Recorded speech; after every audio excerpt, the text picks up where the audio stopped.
de volta com o programa Vale Soluções, hoje trazendo até vocês um assunto super interessante, a neuropsicologia.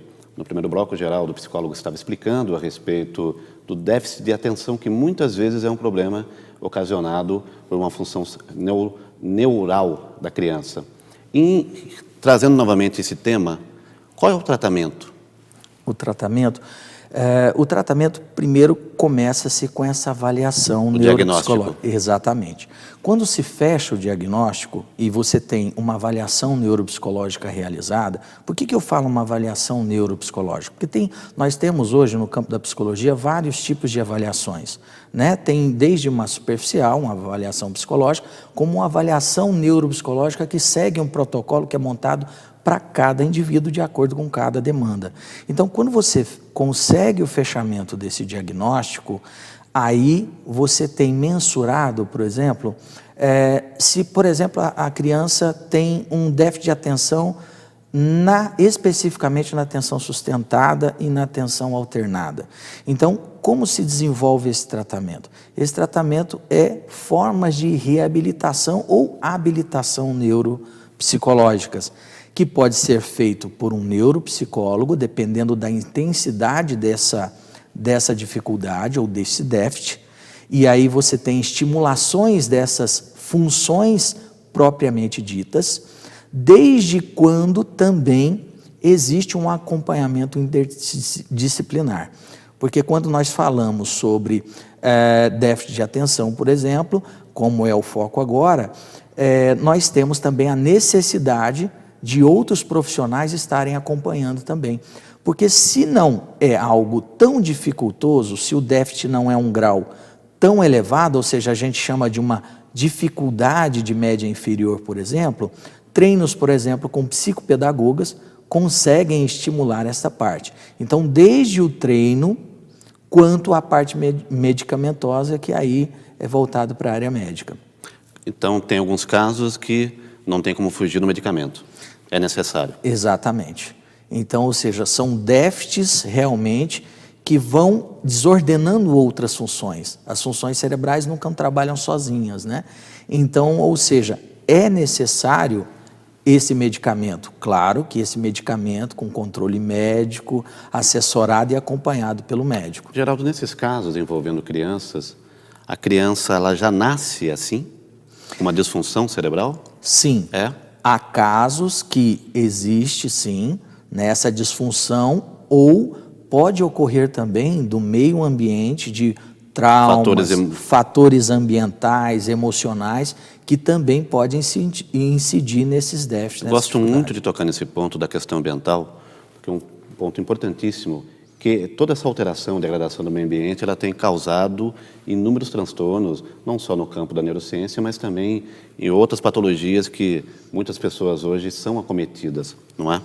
Exatamente. Rogério, muito bem feita a sua colocação, porque hoje no nosso cotidiano nós estamos envolvidos plenamente com estímulos, seja o estímulo verbal, né, o auditivo, o visual, o tátil, né?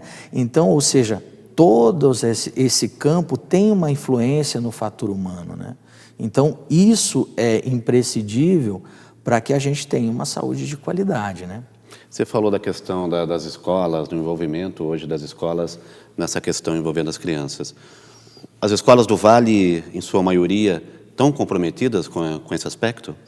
Rogério, eu tenho visto bastante escolas com um aprofundamento muito grande nessa parte, né?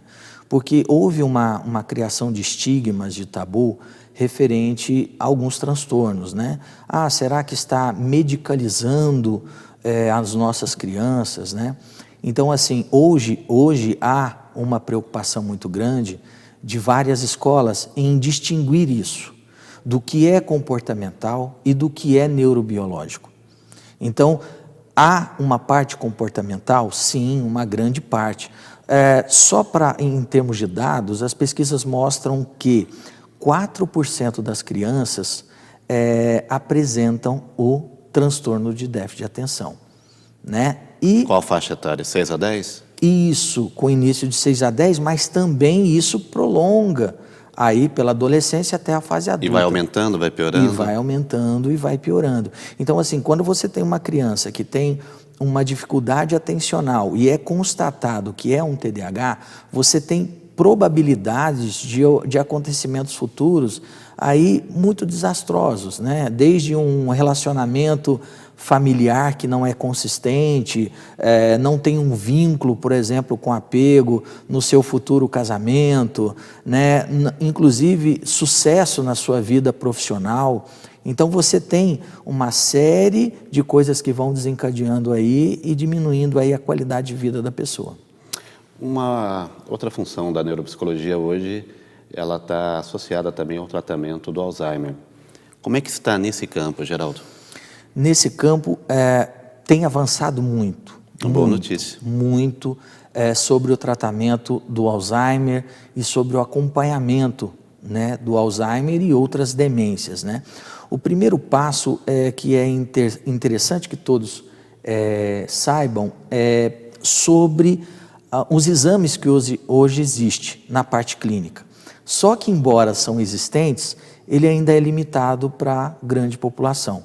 Então, hoje nós temos a ressonância magnética, que boa parte hoje, o SUS mesmo, disponibiliza para o pessoal, não com tanta facilidade, né? Mas é difícil conseguir, onde o médico, ali que vai fechar o diagnóstico, que acompanha o quadro, vai ver a diminuição, por exemplo, hipocampal do cérebro, né? E aí você tem alguns outros exames que são chamados de biomarcadores, que vai ver algumas proteínas, que é a beta-amiloide, a proteína tal, que vai distinguir se é o Alzheimer ou é outra doença. Só que dentro disso, que não mais é tão amplo para a população, entra a avaliação neuropsicológica, para a gente conseguir fazer essa avaliação e daí então a gente ajudar ao fechamento desse quadro, diferenciando do Alzheimer de outras demências. Entendi.